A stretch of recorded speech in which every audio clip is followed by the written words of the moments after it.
humanitarian assistance to help Ukraine continue to counter Putin's aggression, and at a very pivotal moment. We need this bill to support Ukraine in this fight for freedom, and our NATO allies, our EU partners, they're going to pay their fair share of the cost as well, but we have to do this. We have to do our part as well, leading the alliance. The cost of this fight is not cheap, but caving to aggression is going to be more costly if we allow it to happen. We either back Ukrainian people as they defend their country, or we stand by as the Russians continue their atrocities and aggression in Ukraine. Every day the Ukrainians pay for the price, and the price they pay is with their lives for this fight. So we need to contribute arms, funding, ammunition, and the economic support to make their courage and sacrifice have purpose so they can continue this fight and do what they're doing. It's critical this funding gets approved, and approved as quickly as possible. You know, long before Russia launched its brutal invasion, I made clear how the United States would respond, predicted they would invade, and they surely did. We said we'd not send U.S. troops to fight Russian troops in Ukraine, but we would provide robust military assistance and try to unify the Western world against Russia's aggression. I said I would impose powerful sanctions on Russia, and that we destroy this myth that somehow they can continue to move without the rest of the world acting, that we deploy additional forces to defend NATO territories, particularly in the east along the Russian and Belarus borders. That's exactly what we said we would do, and we did. But despite the disturbing rhetoric coming out of the Kremlin, the facts are plain for everybody to see. We're not attacking Russia. We're helping Ukraine defend itself against Russian aggression. And just as Putin chose to launch this brutal invasion, he could make the choice to end this brutal invasion. Russia is the aggressor. No ifs, ands, or buts about it. Russia is the aggressor, and the world must and will hold Russia accountable. Russia continued assault is yielding immense human cost. We've seen them leave behind horrifying evidence of their atrocities and war crimes in the areas they tried to control. And as long as the assaults and atrocities continue, we're going to continue to supply military assistance. And I might note parenthetically, you know, there's a dinner this weekend, Celebrate the Press. Think of what the American press has done, the courage it's taken to stay in these war zones, the courage it's taken to report every single day. I've always had respect for the press, but I can't tell you how much respect I have watching them in these zones where they're under fire, risking their own lives to make sure the world hears the truth. Imagine if we weren't getting that information. It'd be a different world. It'd be a different circumstance. In the past 2 months, Russia launched its brutal attack and has moved weapons and equipment to Ukraine. We've moved weapons and equipment to Ukraine in record speed. Thanks to the aid we provided, Russian forces have been forced to retreat from Kyiv. Doesn't mean they're not going to try to come back, but they've retreated thus far. We've sent thousands of anti-armor, anti-missiles, helicopters, drones, grenade launchers, machine guns, rifles, radar systems, more than 50 million rounds of ammunition. The United States alone has provided 10 anti-armor systems for every Russian tank that is in Ukraine, 10 to 1. We're providing Ukraine significant, timely intelligence to help them defend themselves against the Russian onslaught.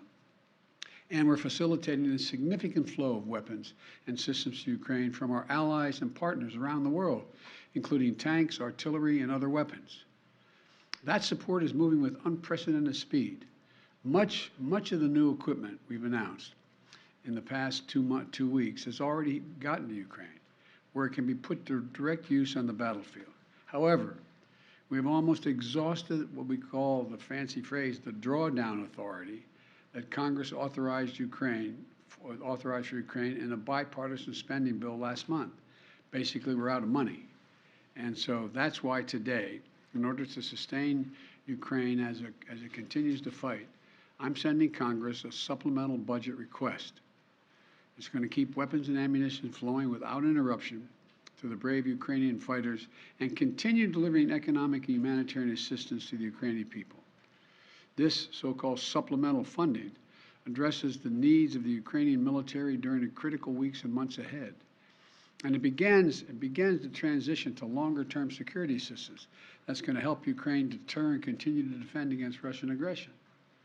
This assistance would provide even more artillery, armored vehicles, anti-armored systems, anti-air capabilities that have been used so effectively thus far in the battlefield by the Ukrainian warriors. You know, and it's going to deliver much-needed humanitarian assistance as well as food, water, medicine, shelter, and other aid to Ukrainians displaced by Russia's war, and provide aid for those seeking refuge in other countries from Ukraine. It's also going to help schools and hospitals open. It's going to allow pensions and social support to be paid to the Ukrainian people so they have something in their pocket. It's also going to provide critical resources to address food shortages around the globe. Ukraine was one of the world's largest agricultural producers. It typically grows 10% of all the wheat that's shipped around the world. Putin has asserted sanctions are blocking food from Ukraine and Russia getting on the market, the sanctions we've imposed on Russia. Simply not true. Putin's war, not sanctions, are impacting the harvest of food and disrupting the movement of that food by land and sea to nations around the globe that need it. This funding is going to help ease rising food prices at home as well and abroad caused by Russia's war in Ukraine. It's going to help support American farmers produce more crops like wheat and oilseed, which is good for rural America, good for the American consumer, and good for the world. And this supplemental request will use the Defense Production Act to expand domestic production and the reserve of critical materials like nickel and lithium that have been disrupted by Putin's war in Ukraine and that are necessary to make everything from defense systems to automobiles. And I hope Congress will move on this funding quickly. I believe they will. I want to thank Congress, Democrats and Republicans, for their support of the people of Ukraine. And next week, I will be in Alabama to visit Lockheed Martin plant that manufactures the Javelin anti-tank missile we've been sending to Ukraine, and to thank the American workers, thank them for producing the weapons that help stop Russia's advances in Ukrainian cities like Kyiv. Their hard work has played a critical role in ensuring Putin's strategic failure in Ukraine, and they should know that we know it.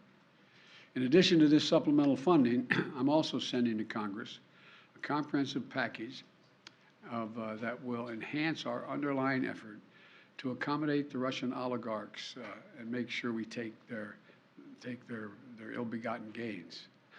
We're going to accommodate them. We're going to seize their yachts, their luxury homes, and other ill-begotten gains of Putin's kleptocracy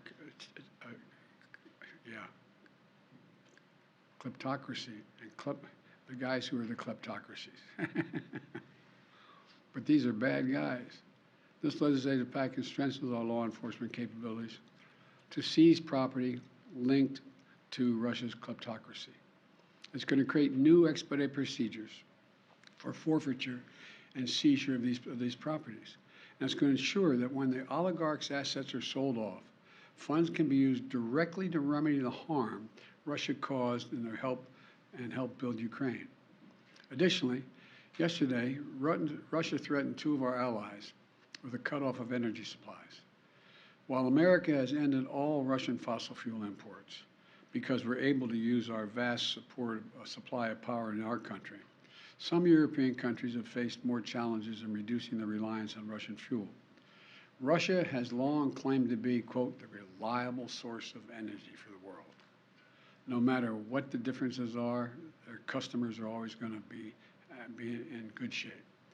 But these actions prove that energy is not just a commodity that Russia sells to help meet other countries' needs, but a weapon we use to deploy against those who stand against their aggression. So let me be clear. We will not let Russia intimidate or blackmail their way out of these sanctions. We will not allow them to use their oil and gas to avoid consequences for their aggression. We're working with other nations like Korea, Japan, Qatar, and others to support our effort to help European allies threatened by Russia with gas, blackmail, and their energy needs in other ways. Aggression will not win. Threats will not win. This is just another reminder of the imperative for Europe and the world to move more and more of our power needs to clean energy. In the United States, we're doing that right now. Last year, we developed more solar, wind, and battery storage than any year in our history, enough to power 56 million American homes. Earlier this month, we acted to bolster the reliance on our nuclear energy facilities, which generates more than half of our carbon-free power. And we're just getting started. I look at this as a serious problem, but also an enormous opportunity, Bottom line, all these actions we've been taking are about this truth. Investing in Ukraine's freedom and security is a small price to pay to punish Russian aggression to lessen the risk for future conflicts. You know, throughout our history, we've learned that when dictators do not pay the price for their aggression, they cause more chaos and engage in more aggression. They keep moving. And the threats to America and the world keep rising. We can't let this happen. Our unity at home, our unity with our allies and partners, and our unity with the Ukrainian people is sending an unmistakable message to Putin. You will never succeed in dominating Ukraine. Finally, we're going to continue to deliver critical support to Ukraine. We must also not let our guard down in our fight against COVID-19 at home and abroad. That's why I'm again urging Congress to act on my request for $22.5 billion in emergency resources so the American people can continue to protect themselves from COVID-19. The reason we were so successful in the past is because I was able to work with drug manufacturers to order significant quantities of material we needed ahead of time to get in the front of the line. Without additional funding, we can't pre-order the amount of vaccines we need, and we risk losing our spot in line for vaccines that target multiple variants.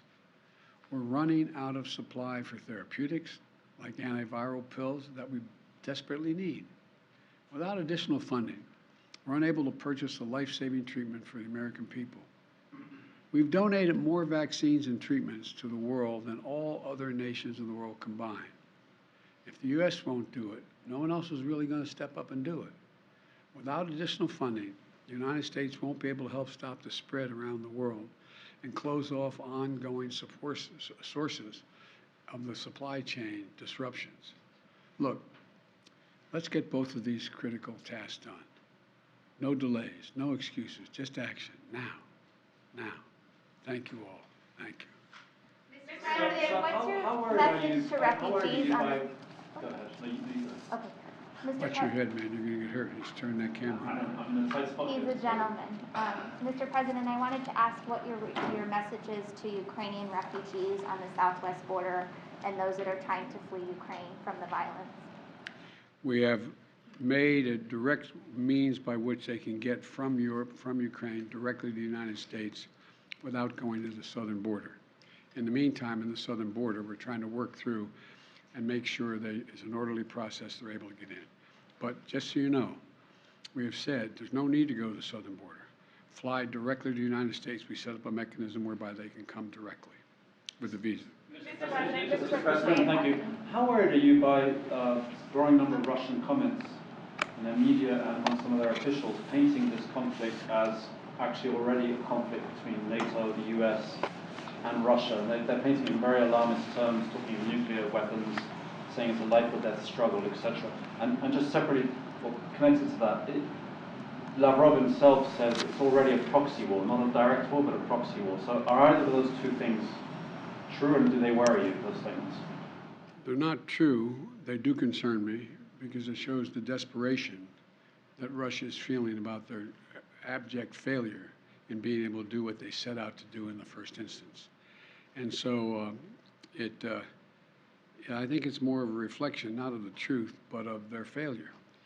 And so instead of saying that the Ukrainians equipped with some capability to resist Russian forces are doing this, they've got to tell their people the United States and all of NATO is engaged in taking out Russian troops and tanks, etc.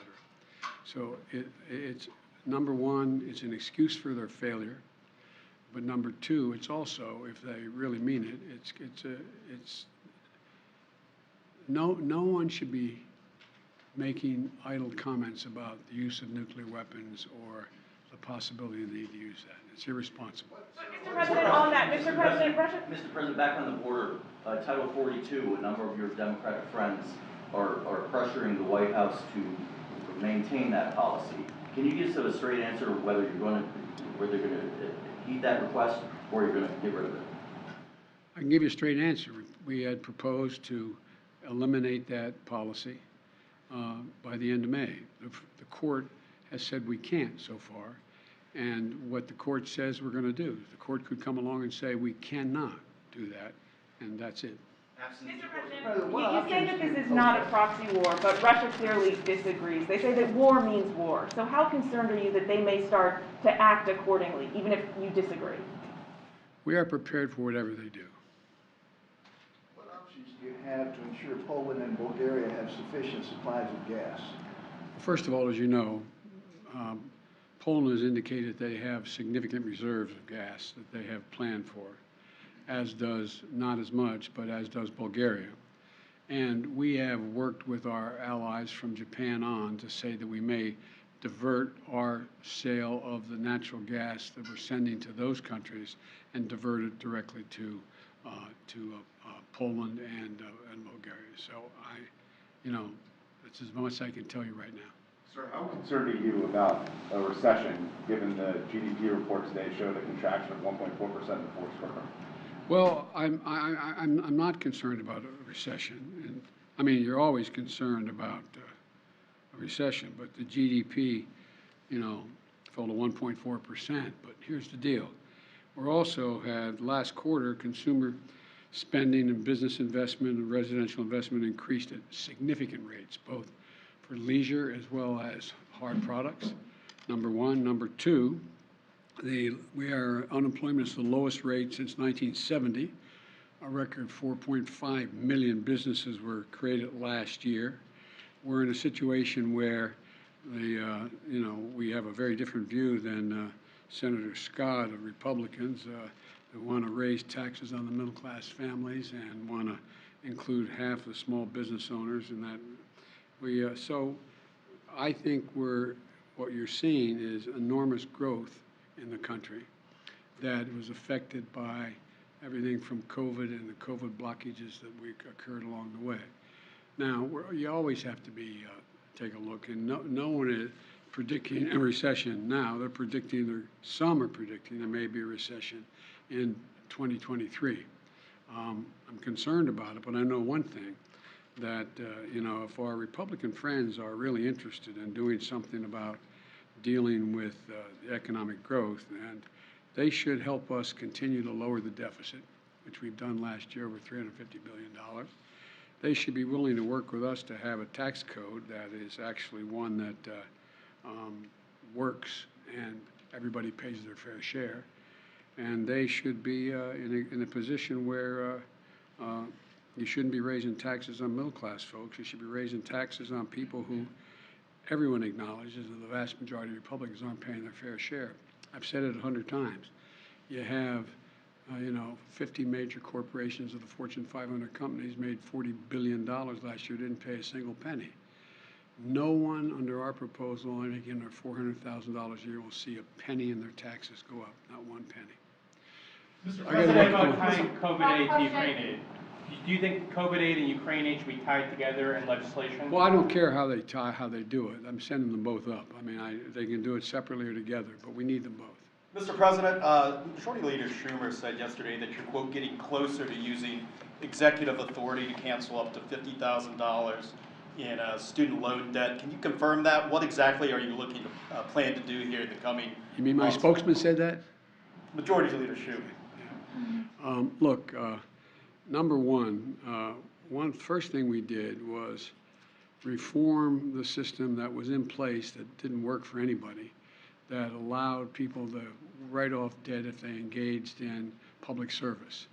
We have almost 1,785,000, don't hold me the exact number, I'll get the number, 700 and some thousand have had debt forgiven, their whole debt forgiven because of their work working in either as teachers or other means by which they qualify.